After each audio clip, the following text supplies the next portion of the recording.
अगर आपने world war 2 के बारे में पढ़ा है या कोई डॉक्यूमेंट्री देखी है, अगर मेरी वर्ल्ड वॉर 2 की सीरीज़ देखी है, तो ब्लिट्जक्रीग वर्ड आपको अच्छे से पता होगा। बहुत सारे वॉर के डिस्कशंस में, मिलिट्री प्लानिंग में इस वर्ड का जिक्र होता है। तो इस वीडियो में हम डिस्कस करेंगे कि एग्जैक्टली ब्लिट्जक्रीग है क्या और इसका इंसेप्शन कैसे हुआ, इसको कैसे बनाया गया और क्या ऐसी बात थी ब्लिट्जक्रीग के अंदर कि जर्मन्स ने इसको इतना इफेक्टिवली यूज़ किया, पर वही ब्लिट्जक्रीग एलाइज स्टार्टिंग में वर्ल्ड वॉर 2 के इस्तेमाल नहीं कर पाए।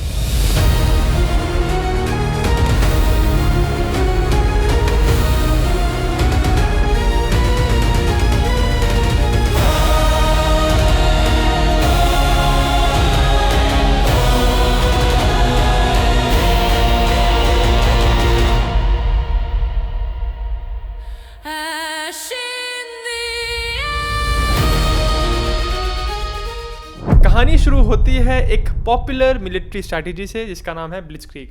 ब्लिट्जक्रीग का अंग्रेजी मीनिंग होता है लाइटनिंग वॉर, यानी लाइटनिंग के स्पीड पे वॉर। ब्लिट्जक्रीग वर्ड को अक्सर सेकेंड वर्ल्ड वॉर के जर्मन कमांडर्स का जोड़ा जाता है। ये वो कमांडर्स थे जिन्होंने इसी टेक्निक को यूज़ करके बहुत तेज़ी से फ्रांस को इन्वेड किया और अल्टीमेटली पेरिस पे कब्जा किया। पर बहुत इंटरेस्टिंग बात यह है कि ये जो वर्ड है ब्लिट्जक्रीग, इसको सेकेंड वर्ल्ड वॉर में जर्मन कमांडर्स यूज़ करते ही नहीं थे। इनफैक्ट उनकी जो पूरी स्ट्रैटेजी थी उसका ये डेडिकेटेड नाम ब्लिट्जक्रीग कुछ समय के बाद पड़ा। बहुत लोगों को लगता है कि सेकेंड वर्ल्ड वॉर के जर्मन कमांडर्स ने इस टेक्निक को, इस स्ट्रैटेजी को शुरू किया था, पर सच बात यह है कि ये स्ट्रैटेजी उनके बहुत सालों पहले से ही 18वीं सेंचुरी से ही शुरू हो गई थी। उस ज़माने में यूरोप का एक किंगडम था प्रशिया नाम का।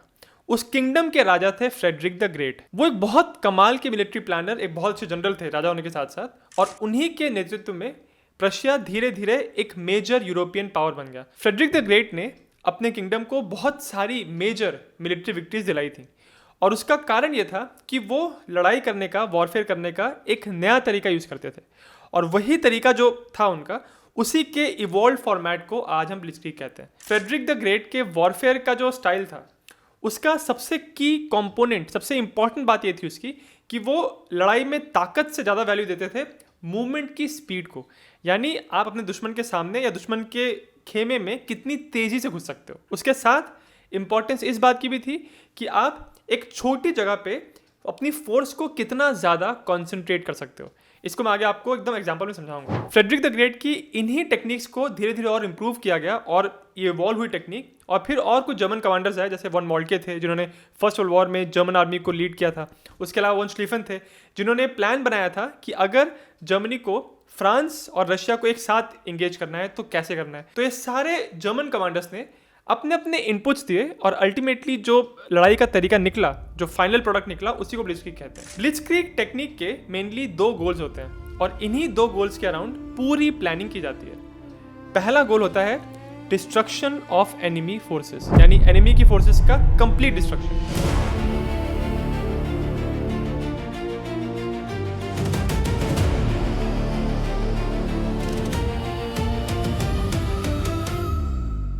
अब इस गोल को जब आप पहली बार देखते हैं तो ऐसा लगता है कि इसमें नई बात क्या है। किसी भी फोर्स का यही मेन गोल होता है कि एनिमी फोर्स को डिस्ट्रॉय करना है, पर ब्लिट्जक्रीग में पहला जो गोल है उसको कंप्लीट करने के लिए दूसरा गोल समझना जरूरी है। और दूसरा गोल क्या है? मूवमेंट पे सबसे ज़्यादा इंपॉर्टेंस देनी है। मूवमेंट वॉरफेयर, यानी आपकी लड़ाई किसी एक जगह खड़े होकर नहीं बल्कि तेज़ी से मूव करते हुए होनी चाहिए। तो जो पहला गोल था कि एनिमी फोर्सेस को डिस्ट्रॉय करना है, उस गोल को अचीव करने के लिए आपको दूसरे गोल को एग्जीक्यूट करना होगा, और वो है बहुत तेज़ी से मूव करते हुए एनिमी को चारों तरफ से घेरना है और फिर चारों डायरेक्शन से उसके ऊपर अटैक करना है। इस तरह से आप जो एनिमी फोर्स को आपने घेरा हुआ है उसको आप पूरी तरह डिस्ट्रॉय कर दोगे और आपका जो पहला गोल है destruction of the enemy forces, उसको आप अचीव कर लो। जो आप अपनी एनिमी फोर्स को चारों तरफ से घेर लेते हो, इसको बैटल ऑफ इंसर्कलमेंट कहते हैं और जर्मन भाषा में इसका वर्ड है कैसल कलेक्ट। सेकेंड गोल को अचीव करने के लिए एक बहुत इंपॉर्टेंट पॉइंट ये था कि चाहे फायर पावर में कमी हो जाए, यानी जितनी गन्स हम लेके चल रहे हैं, जितना असला है हमारे पास, वो चाहे कम हो, पर हमारी अटैक की स्पीड कम नहीं होनी चाहिए। क्योंकि अगर अटैक की स्पीड कम हुई और हम एक जगह रुक के लड़ने लगे तो फिर वो कन्वेंशनल लड़ाई हो जाएगी, वो ब्लिट्जक्रीग नहीं रह जाएगा। अगर ब्लिट्जक्रीग आपको करना है तो आपको दुश्मन को पूरी तरह घेरना है और उसको मौका नहीं देना संभलने का। तो ये 2 बेसिक प्रिंसिपल्स हैं जिसके ऊपर ब्लिट्जक्रीग की टेक्निक काम करती है। जब इन 2 पॉइंट्स को आप एक साथ देखते हो तो मन में सवाल ये उठता होगा कि किसी भी देश की आर्मी ब्लिट्जक्रीग की टेक्निक यूज़ क्यों नहीं करती। ऐसा क्यों है कि सिर्फ जर्मनी ने ही इस चीज़ को पूरी तरह से अच्छी तरह से समझा और उसको अच्छी तरह से इंप्लीमेंट किया।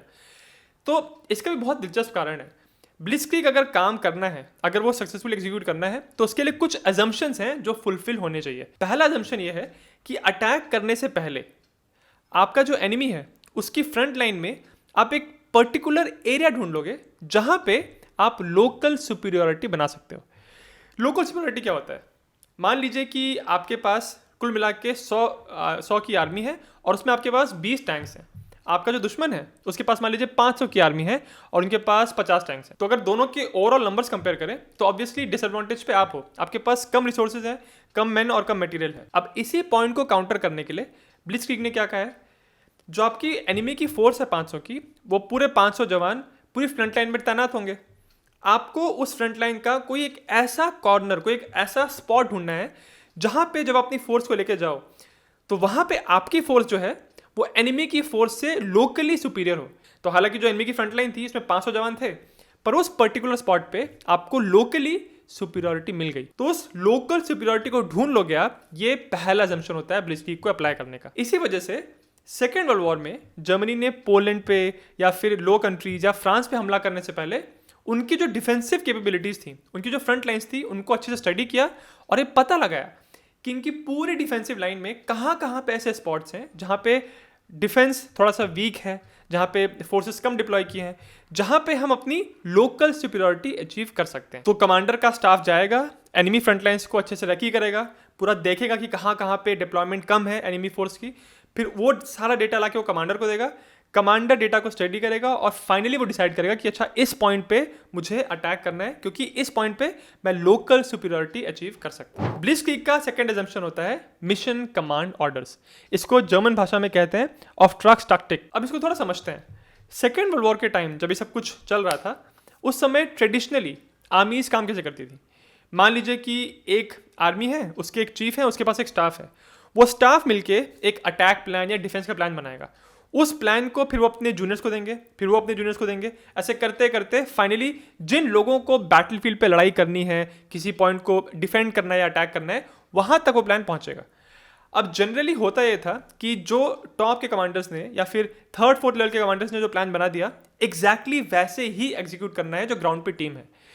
इसमें फ़ायदा यह है कि जो टॉप के कमांडर्स हैं वो पूरा कंट्रोल कर सकते हैं सिचुएशन को अपने हाथ से। मतलब उनको पता है कि जो मैंने ऑर्डर्स दिए बिल्कुल वैसा ही हो रहा है। जब उनको ये भरोसा है कि जैसे मैंने ऑर्डर्स दिए ऑलमोस्ट वैसे ही ग्राउंड पे इंप्लीमेंट हो रहे हैं, तो उनको एक कॉन्फिडेंस आएगा कि अच्छा अगर मैंने ऑर्डर दिया सही हुआ तो मैं ऐसे ऑर्डर्स और दूंगा, अगर कुछ गड़बड़ हुई तो मुझे पता चलेगा कि मेरे ऑर्डर में ही कुछ गड़बड़ थी, मैंने सही से सिचुएशन को रीड नहीं किया। ये इसका फ़ायदा है। पर इसका एक बहुत बड़ा नुकसान ये होता है, स्पेशली वर्ल्ड वॉर 2 के टाइम पे था, वर्ल्ड वॉर 1 के टाइम पे तो बहुत ज़्यादा था। वो ये था कि अगर आपने कोई ऑर्डर दिया है तो नीचे तक पहुंचते पहुंचते बहुत टाइम लगता है। और सिमिलरली अगर जो नीचे के बंदे हैं जो ग्राउंड पे काम कर रहे हैं, जो बैटलफील्ड में एक्चुअली डिफेंस कर रहे हैं, अटैक कर रहे हैं, उनको अगर हर ऑर्डर के लिए ऊपर तक चेन ऑफ कमांड को फॉलो करके ऑर्डर लेने पड़ रहे हैं तो इस सब में बहुत टाइम जाता है। और वॉर टाइम में जब आपके सामने एनिमी के टैंक्स एकदम सामने आ चुके हैं, आपको बार बार परमिशन लेनी पड़ रही है या पूछना पड़ रहा है, इसमें आप क्रिटिकल मोमेंट्स गवा देते हो और कुछ क्रिटिकल मोमेंट्स में लड़ाई यहाँ की वहाँ हो सकती है। ये एक बहुत बड़ा नुकसान होता है जब आप वो कमांड स्ट्रक्चर फॉलो करते हैं जहाँ टॉप टू बॉटम होता है, जो ऊपर से ऑर्डर आया उसको एक्जैक्टली नीचे वाले को फॉलो करना है। जर्मन्स ने ब्लिट्जक्रीग में क्या प्लान बनाया? उन्होंने ये किया कि जो टॉप के बंदे हैं जो एकदम चीफ की पोजीशन पे हैं, वो बताएंगे कि हमारा ऑब्जेक्टिव क्या है, हमको क्या अचीव करना है। और वो उनका ऑब्जेक्टिव नीचे नीचे आते आते जब फाइनली बैटलफील्ड के उन बंदों में पहुंचेगा जिसको एक्चुअली अचीव करना है, उनके पास ये फ्रीडम रहेगा कि वो जैसे चाहें उस ऑब्जेक्टिव को अचीव कर सकते हैं और उनको सीधे चेन ऑफ कमांड को फॉलो करते हुए अपने सीनियर फिर उनके सीनियर से परमिशन लेने की ज़रूरत नहीं है। तो एक तरह से बहुत सारा फ्रीडम उन्होंने उन यूनिट्स को दिया जो कि ग्राउंड पे ऑपरेट कर रही थी। उनको बस ये कहा गया था कि आपको ऑब्जेक्टिव अचीव करके हमको देना है, हमको पॉजिटिव रिजल्ट लाके देना है। ये जो सेकंड अप्रोच है जिसमें आप अपनी ग्राउंड टीम को या अपने जूनियर्स को ये फ्रीडम दे रहे हैं कि जैसे वो चाहें वैसे वो ऑब्जेक्टिव को अचीव कर सकते हैं, सुनने से ऐसा लगता है कि सबको ये करना चाहिए, बट रियलिटी ये है कि आज भी ज़्यादातर आर्मीज इस तरह की फ्लेक्सिबिलिटी को अलाउ नहीं करती हैं। और ये जो एटीट्यूड है आप इसको सिर्फ मिलिट्री में नहीं बल्कि सिविलियन लाइफ में, कॉर्पोरेट कल्चर में भी देखेंगे। आपके जो टॉप के बॉस हैं उन्होंने कह दिया कि कुछ काम है और वो ऐसे होना है, और जो नीचे बंदे हैं जो उस काम को एक्चुअली करने वाले हैं उनको उस काम को वैसे ही करके देना है उनको। अगर किसी ने अपना कोई दिमाग लगाया, सॉल्यूशन अलग तरीके से निकाला, तो हर कंपनी ऐसी नहीं होती जो इस तरह के एम्प्लॉय को या इस तरह के एटीट्यूड को एक्चुअली पसंद करे। उसको डांट पड़ सकती है उस चीज़ के लिए, उसको बोला जा सकता है कि भाई तूने ऐसे क्यों किया, जैसे तुझे कहा गया था तूने ऐसे क्यों नहीं किया। तो कहने का मतलब ये है कि हालांकि ये सुनने से अच्छा लगता है और लगता है कि सबको ये करना चाहिए, बट सच्चाई यही थी कि वर्ल्ड वॉर 2 में और आज भी बहुत सारी मिलिट्रीज में ये फ्रीडम अलाउ नहीं किया जाता। इसके बहुत सारे कारण हो सकते हैं। एक कारण, बहुत लोग ये कहते हैं कि अगर इतना फ्रीडम आपने दे दिया तो हो सकता है कि आपका जो मिलिट्री का डिसिप्लिन है वो शायद कॉम्प्रोमाइज़ हो जाए, आपके ऑर्डर्स बाद में वो फॉलो करने से बचें। अगर आपको ऐसा ऑर्डर दे रहे हैं जिसमें जान का खतरा है तो हो सकता है कि आपकी जो ग्राउंड यूनिट है वो उस ऑर्डर को इंप्लीमेंट ही ना करे, एग्जीक्यूट ही ना करे, तो आपकी अथॉरिटी थोड़ी बहुत कॉम्प्रोमाइज़ हो सकती है।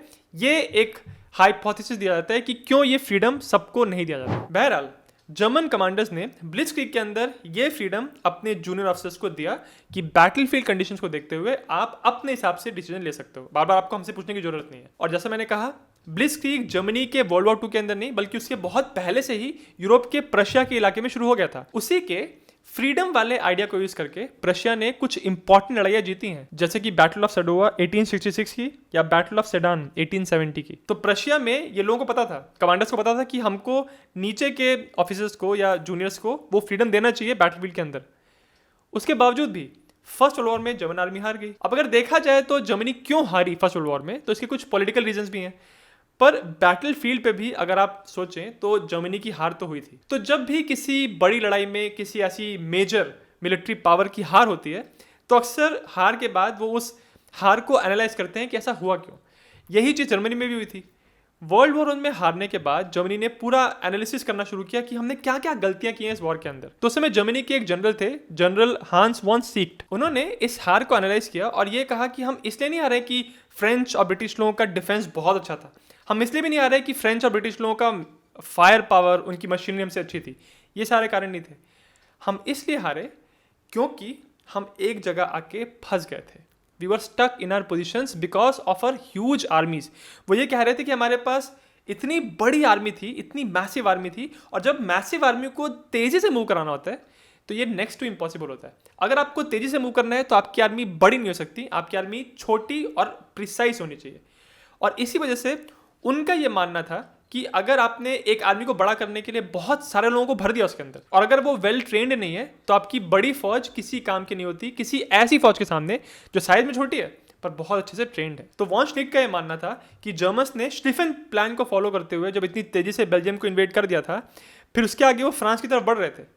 आगे जाके जब ट्रेंचेस खोद के जर्मन्स वहाँ बैठ गए, तेजी से मूव नहीं कर पाए, इसी के वजह से वो वहाँ बैठे ही रह गए और उस स्टेलमेट को फिर तोड़ नहीं पाए, क्योंकि ट्रेंचेस में बड़ी बड़ी इनॉर्मस आर्मीज थी और बड़ी आर्मीज को तेज मूव कराना ऑलमोस्ट इम्पॉसिबल होता है। फिर भी आप देखिए 1917 और 1918 में जर्मन्स ने ट्रेंच वॉरफेयर में ही कुछ ऐसे इनोवेशंस किए, कुछ ऐसी नई नई चीज़ें की जिसकी वजह से उनको लोकली विक्ट्रीज मिली हैं। और जो उनकी स्पेशल टेक्निक थी जिसको यूज़ करके उन्होंने लोकली थोड़ी बहुत विक्ट्रीज हासिल की थी, वो थी स्टॉर्म ट्रूपर्स को यूज़ करना। जर्मन्स ने 3 साल की लड़ाई में देख लिया था 1917 तक कि हम ट्रेंचेस में बैठ चुके हैं और पूरी आर्मीज को एक साथ मूव करना इम्पॉसिबल है। इस मजबूरी की वजह से जर्मन्स ने स्टॉर्म ट्रूपर्स का कॉन्सेप्ट शुरू किया, यानी अब हमको पूरी आर्मी को मूव नहीं करना है ट्रेंच के अक्रॉस, हमको एक छोटी सी यूनिट बनानी है जिसमें जो सोल्जर्स हैं वो एलीट सोल्जर्स हैं, जिनकी ट्रेनिंग बहुत अच्छी है, जो एक्सपीरियंस हैं, और उनके पास इतना सामान है कि वो एक छोटे से पॉइंट पे कंसंट्रेशन ऑफ फोर्स पा सकें,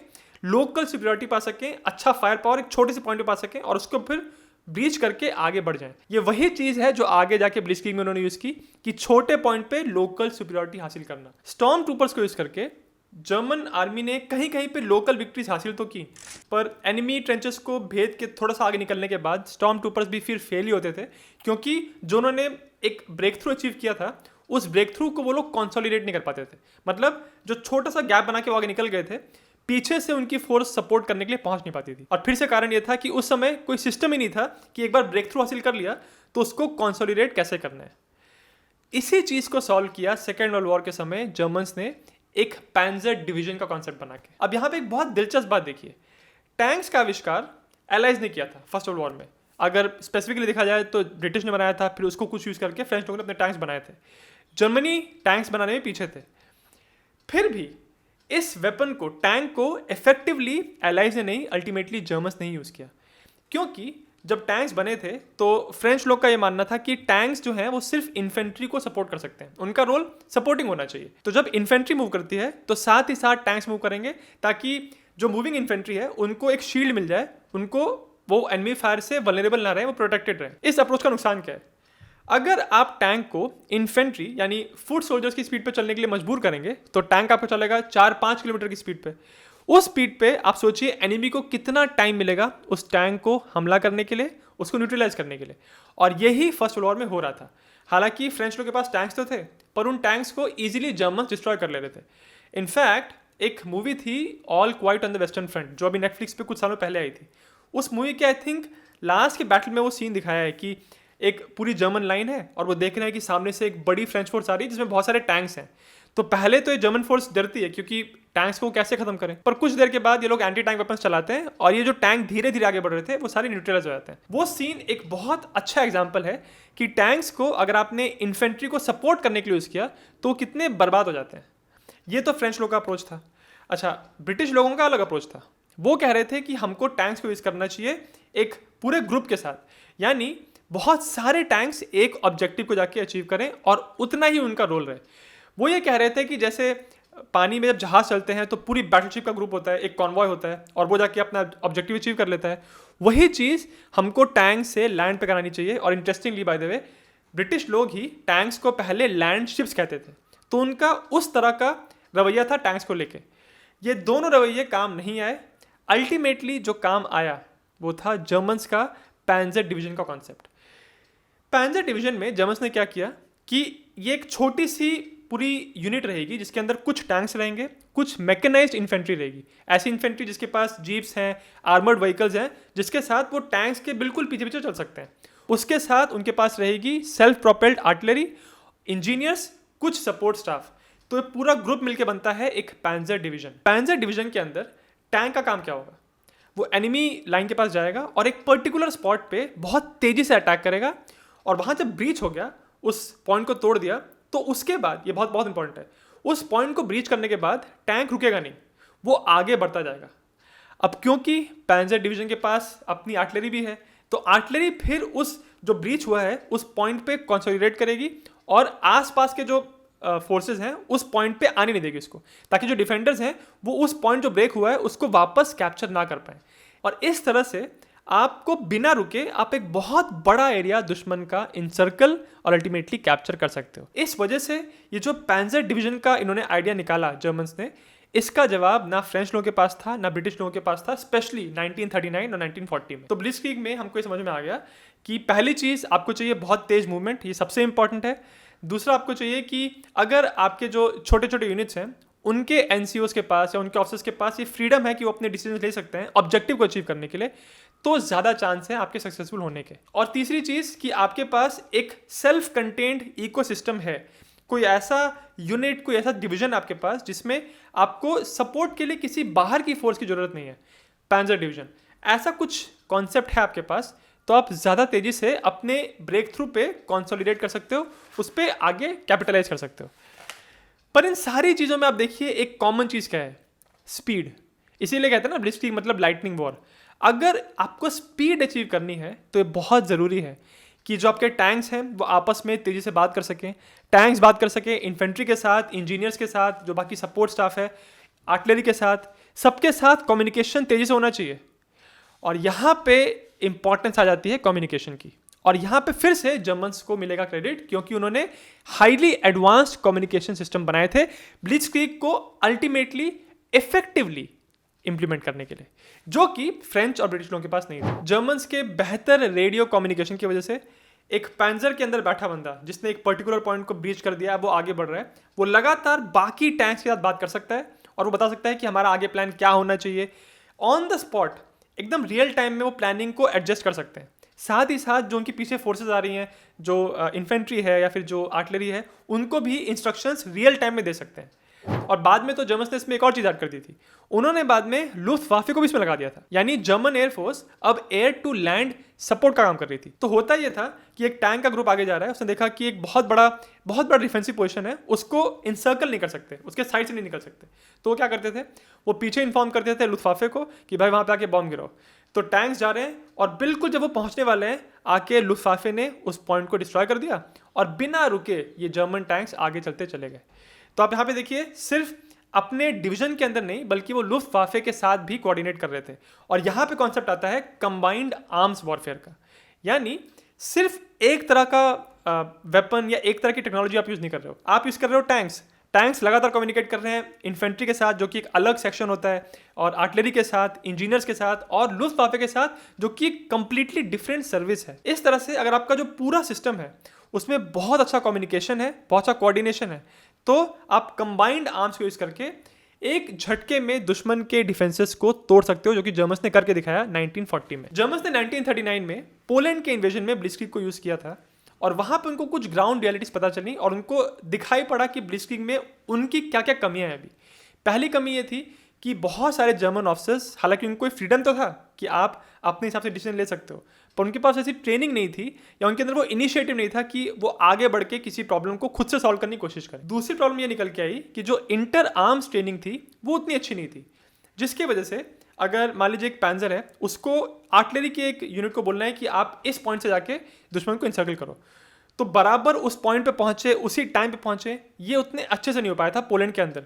तो इन सारी कमियों को जर्मन्स ने देखा और फिर 1939 में उन्होंने ट्रेनिंग शुरू की अपने ऑफिसर्स की, अपने एनसीओस की, नॉन कमीशन ऑफिसर्स की, ताकि जब वो एक्चुअली फ्रांस को इन्वेट करें तब ये सारी कमियां वो लोग ठीक कर चुके हों। और बिल्कुल वैसा ही हुआ। 1940 में सबसे पहले जर्मन्स को ये आइडेंटिफाई करना था कि जो इतनी बड़ी मैजिनल लाइन फ्रांस ने बना के रखी है उसको भेदा कैसे जाए। फिर से बात आती है ब्लिट्जक्रीग पे। उसमें एक इंपॉर्टेंट प्रिंसिपल क्या होता है, आपको कोई ऐसा स्पॉट ढूंढना है एनिमी के डिफेंसेस पे जहां पे आप लोकल सुपीरियरिटी अचीव कर सको, जहां पे एनिमी की डिफेंसेस रिलेटिवली वीक हो। और इसीलिए पूरी मैजिनल लाइन जो बॉर्डर पे बना के रखी थी फ्रांस और जर्मनी के बॉर्डर पे, उस मैजिनल लाइन में जहां जहां पे गैप थे उसमें सबसे बड़ा गैप था आर्डेन फॉरेस्ट में, और उसी फॉरेस्ट में एक कॉन्सेंट्रेटेड पैंजर अटैक आया था जर्मन्स की तरफ से। ये अटैक इतना फास्ट था, इतना रैपिड था कि आर्डेन फॉरेस्ट के अंदर घुसे और फिर रुके ही नहीं, आगे बढ़ते बढ़ते ये बढ़ते ही चले गए और ढेर सारी French army, ultimately British army को भी घेर लिया था। और कैसे करते कराते फाइनली ब्रिटिश लोग डंकर्क से इवैक्यूएट हुए थे। नहीं तो ऐसा लग रहा था कि फ्रेंच और ब्रिटिश आर्मी जो फ्रांस में लड़ रही है उन सबको जर्मन्स इंसर्कल करके एनहाइलेट कर देंगे, या तो कैप्चर कर देंगे या पूरी तरह खत्म कर देंगे। पर अल्टीमेटली जर्मन्स ऐसा नहीं कर पाए। डंकर्क का सक्सेसफुल इवैक्यूएशन हो गया और ब्रिटिश लोगों ने अपने 3-3.5 लाख सोल्जर्स को वापस ब्रिटेन में बुला लिया था। इस डंकर्क के इवैक्यूएशन के ऊपर ही क्रिस्टोफर नोलन ने एक पिक्चर बनाई थी डंकर्क नाम की, बहुत कमाल की पिक्चर है। तो ये थी ब्लिट्जक्रीग की डॉक्ट्रीन कि ब्लिट्जक्रीग काम कैसे करता है और ऐसा क्यों था कि जिन टैंक्स को ब्रिटिश और फ्रेंच लोगों ने पहले बनाया उसी इन्वेंशन को उन लोगों ने नहीं बल्कि जर्मन्स ने ज्यादा अच्छे से यूज किया। और अच्छे से इसलिए यूज किया क्योंकि उन्होंने ब्लिट्जक्रीग का इस्तेमाल किया था। सुनने से ऐसा लगता है कि ये टेक्निक, ये स्ट्रैटेजी बिल्कुल फेल प्रूफ है, इसमें कुछ कमी है ही नहीं, बट ऐसा नहीं है। ये टेक्निक भी जब आगे जाके वॉर में कुछ अलग अलग थिएटर्स में यूज की गई थी तो वहां ये टेक्निक फेल हुई थी।